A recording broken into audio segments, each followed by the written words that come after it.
What's up everybody, it's Matthew behind the camera, and it's been a while since my last video published on this channel. So in this video I bring you the test on the Kingelon C1000, which is an entry-level Chinese smartphone with a very interesting characteristic, which is the fingerprint recognition. So before we begin, I have to tell you that this smartphone has a entry-level processor, which is the MediaTek 7582 with the clock speed of 1.3 giga. Plus it has 1 giga of RAM, 1 giga of ROM and 8 giga of RAM. And the size of screen is 5.5 inch, but the resolution is relatively low, which is 960 by 540. So very quickly, let's first go over the content in the box.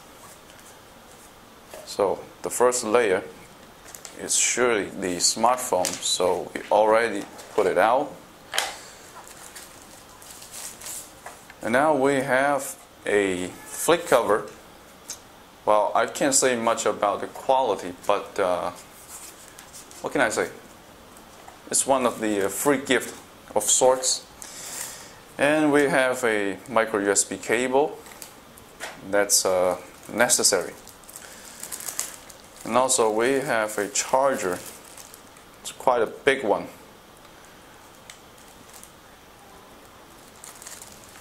And continue, we have a, voila, this is the headphone with a remote control, but looks relatively cheap, frankly.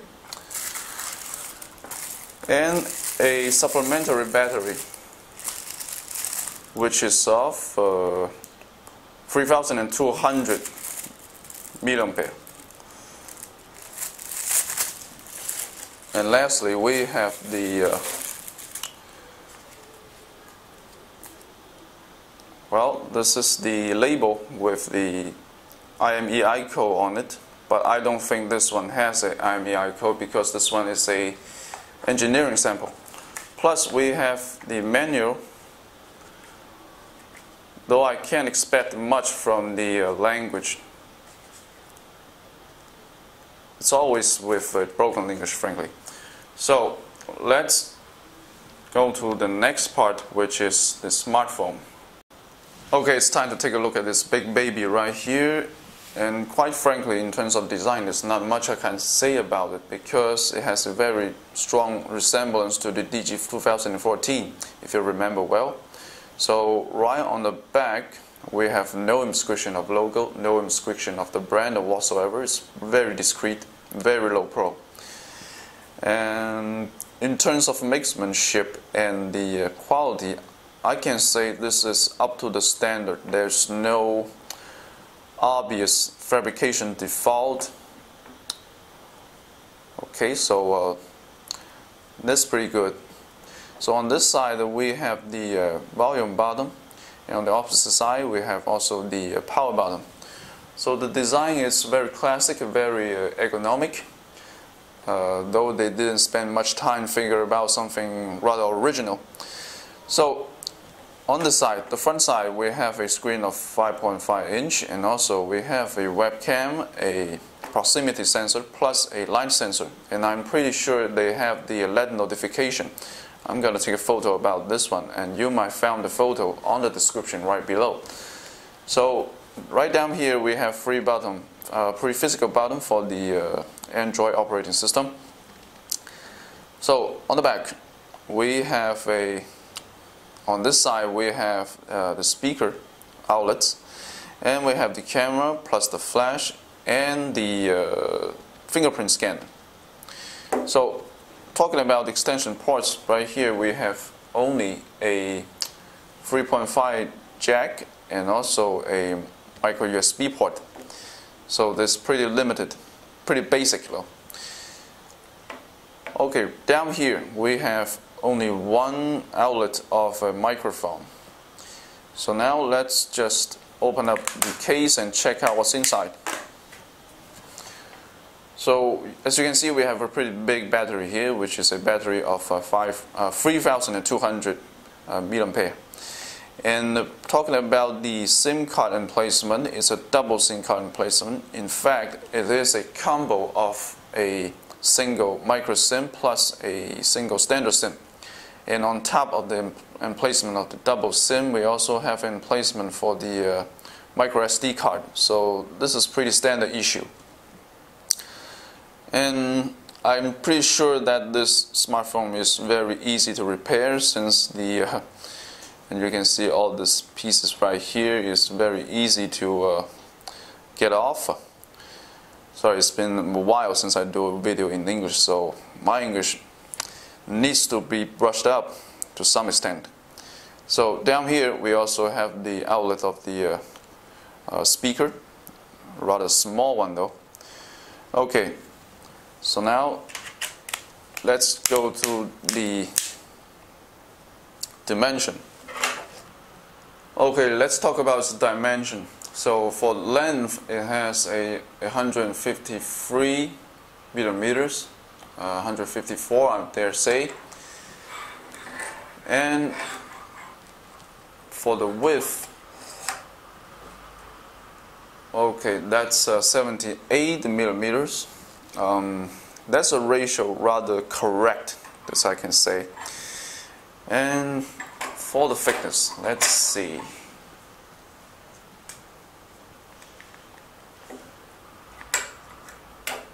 Well, it's rather compact.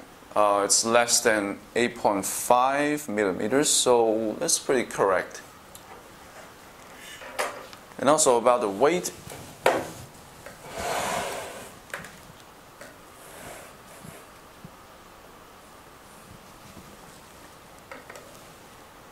Okay, it's 159 with the battery on.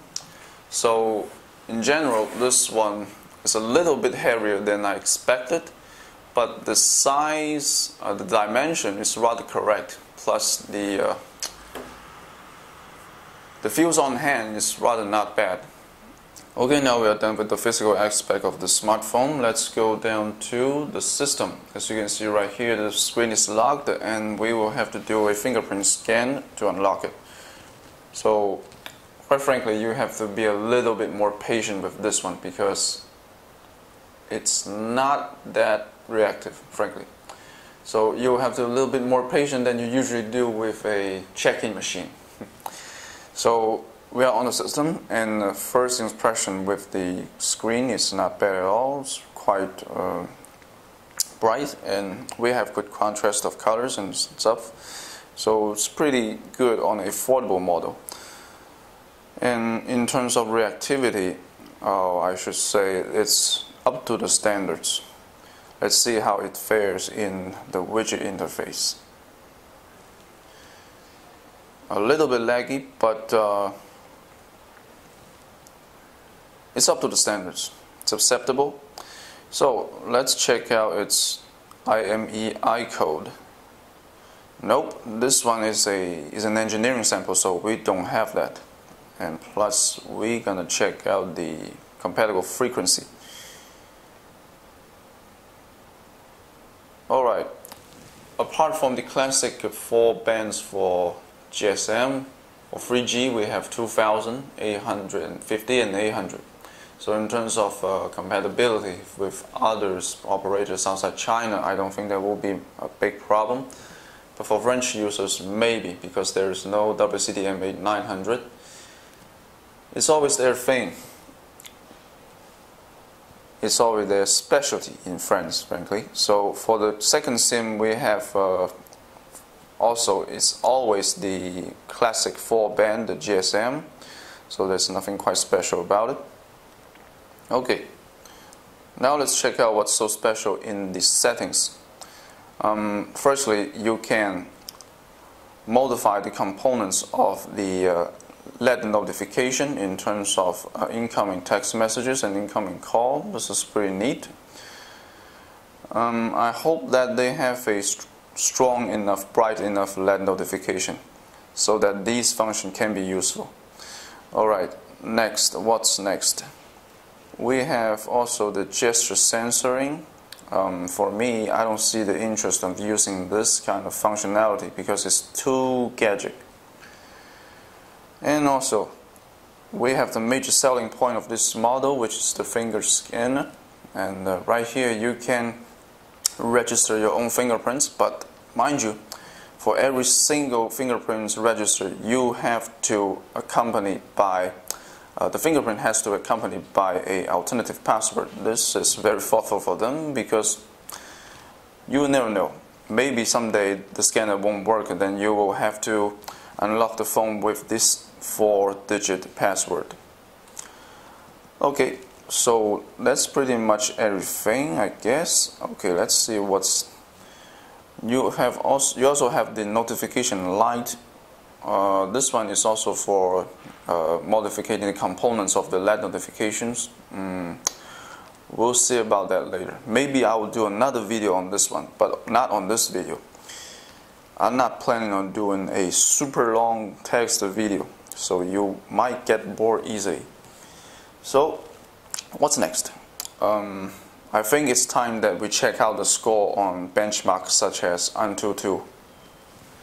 Okay, in AnTuTu we have a score of 17,990, which is not bad at all for an entry-level model equipped with an entry-level MediaTek processor. Let's check out the details. Well, I'm gonna zoom in a little bit so you can see a little more clearly. So for multitask, we have a 3,000 something score, which is correct. Scrolling down, we have the CPU and GPU with the score around 1,500. This is a correct score, but for the GPU, I don't trust that much the score for the 3D graphics, because you know, with this kind of MediaTek 7582, it's gotta suck in 3D mark. So let's just leave it behind. But all in all, the score is up to the standards. There's nothing quite remarkable about it, but there was no major default whatsoever. So let's check out the device info. Right here, the brand is not correctly recognized. So this one is a engineering sample, that's acceptable. For the model, it's C1000, that's correct. For the version of Android, that's KitKat 4.4.2.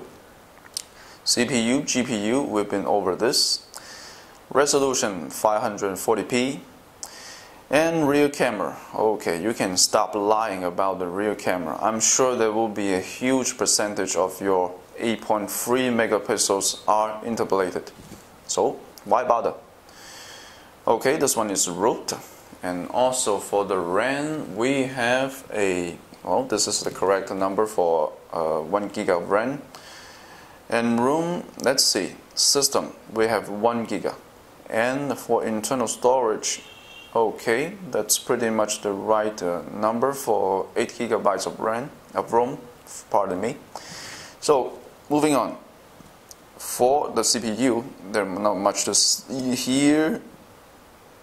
Then you have the GPU, Mali 400 MP, classic low-cost model. And you have a density of pixels of 240 dpi.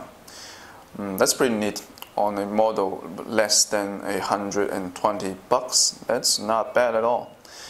Okay, front-facing camera. You can stop with these shenanigans. Frankly, I don't think it's gotta be 5 megapixels.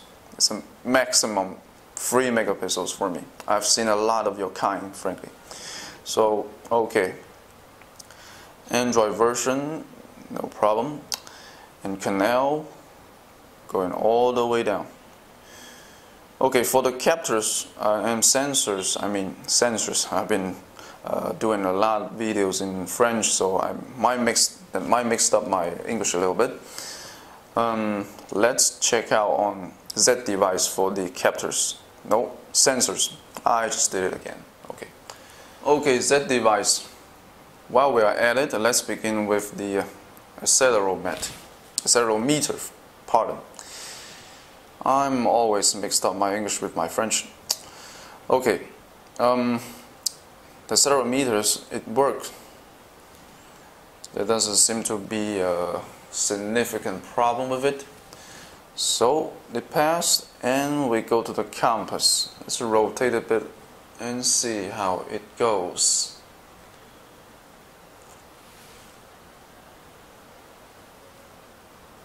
Well, the pointers work just fine. It doesn't change its direction radically. There's no anomaly detected, so bravo.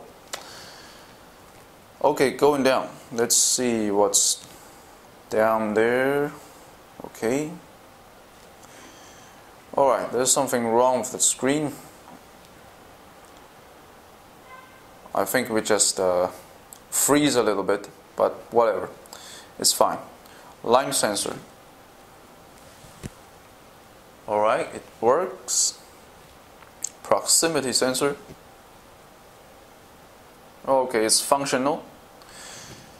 There's nothing to worry about. And unfortunately, we don't have the gravity sensor and the line acceleration or the rotation vector whatsoever. So this one is a pretty basic in terms of sensors. So talking about GPS, well, quite frankly, we did a test this morning, and the weather wasn't so good, it wasn't so cooperative. But I dare say, for most low-cost models nowadays available, GPS has always been problematic, and you will always have to be a little bit more diligent to do a little bit of software modification to correct this major default. So for me, the GPS is rather problematic. Okay, so much for the benchmark and that device. Let's go on with the video test.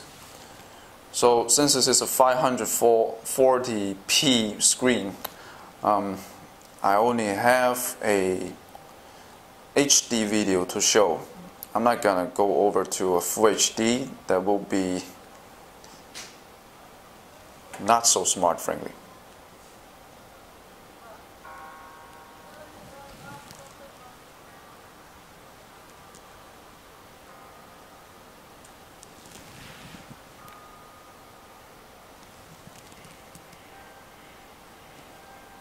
Okay, I can say it's up to the standards. The colors are correct, and we have a rather nice performance of the speakers, and also in terms of view angles, that's impeccable, I dare say.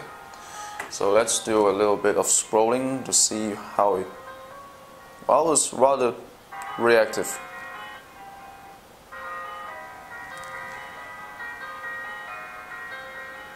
Not bad at all, frankly.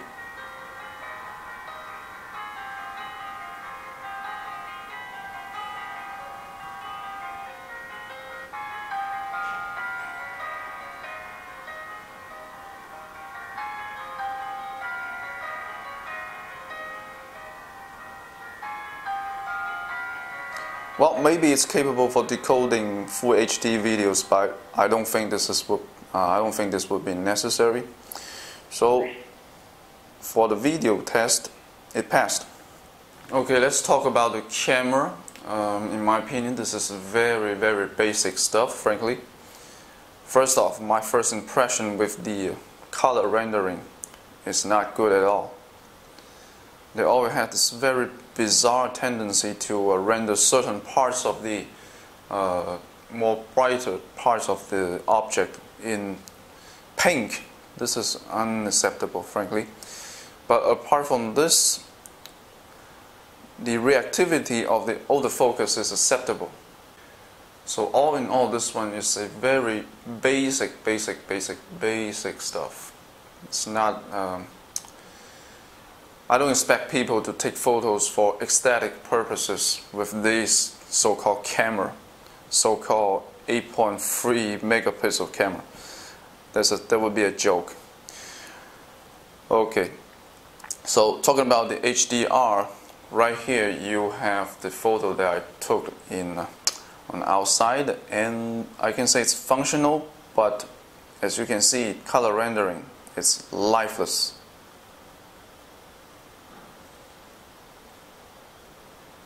So my conclusion would be this camera is rather basic, very basic stuff.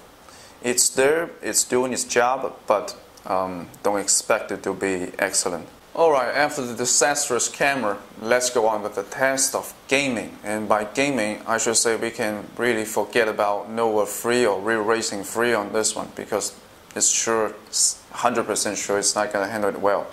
So I prepare another title which is significantly lighter than the Real Racing Free. Nonetheless, with remarkable graphics, which is the Riptide GT2. As you can see in many of my text video in French, I use this one.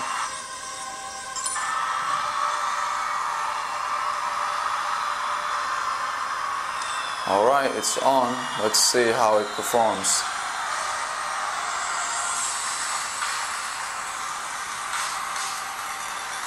Well, the gyro is just so frankly. I don't expect much from this one. Oh my god. I didn't move at the wrong time. But nonetheless, in terms of reactivity and fluidity, I don't see major problem. It's always been very smooth. By the way, how can they come up with a game with such small size with such remarkable graphics? I just don't understand. Frankly, many details are even better than titles like Real Racing Free, which has a size of, I don't know, 1 gig. Okay, anyway, I know I suck at racing games, but anyway, it's been fun. Plus, this phone is not so heavy if you just took it by 2 hands like this, so experience not bad at all. Alright, I'm gonna do the step. Right, I got hurt again. Okay, that's all for the gaming text. It passed for relatively light title, not the heavy titles like Nova Free. Okay, last thing to talk about would be the battery. As you can see right here, during non-active hour on this chart, the battery level says relatively stable. There is no dramatic drop in terms of battery charge, but during this time, which is during the test, well, it's invaluable. We've been doing a lot of things like decoding HD videos, playing games, and this and that, so it's gonna eat up much of its charge. But I should say that for a smartphone with 5.5-inch screen, a battery of 3200 capacity won't be sufficient. I don't think it's gonna be sufficient for people who like to use their smartphone all days for multimedia usages, such as surfing or watching HD videos, playing games. It's not sufficient. So I've been worrying about the battery temperature, but it seems that this worry was excessive, because as you can see right here, the battery temperature level has been manageable. There was no a spike of 90 degrees which goes up to 40s or 45. So this is acceptable. And for the voltage, there wasn't any anomaly, frankly. Okay. So in terms of performance, the battery is quite correct, but capacity, for me, is not enough. Okay, I think it's time for me to tell you what I think about this model. Frankly, in terms of performance, this one's quite the cliche, not to mention its design that has no originality. And frankly, I've seen countless of this kind of model doing HD gamings, HD videos, surfing or whatnot, all the usage in multimedia. And they can handle it very well, but you never know about the performance in the long term.